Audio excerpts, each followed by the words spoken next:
સુરતની અંદર શિવ રેસિડેન્સીમાં દિવાલ ધરાશાય કેસ મામલે મોટા સમાચાર। સમગ્ર ઘટના અંગે મેયરનું નિવેદન સામે આવ્યું છે। ઘટનાની ગંભીરતા સીએમ દ્વારા લેવામાં આવી હતી। આ સાથે તેઓ કહી રહ્યા છે કે સીએમએ મેયર અને કમિશનરને સૂચના આપી હતી।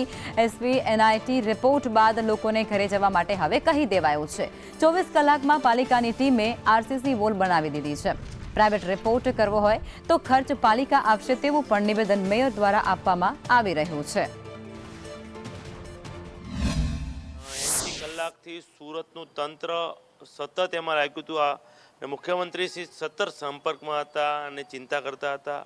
ગઈકાલે તમામ કામ પૂર્ણ થયું છે।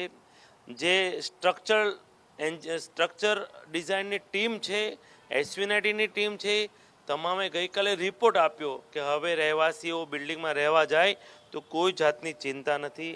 આજે સવારે જ બધા રહેવાસીઓ બે દિવસના અંતે પોતાના ઘરે આજે રહેવા ગયા છે। તે લોકો જે યાતના ભોગવી છે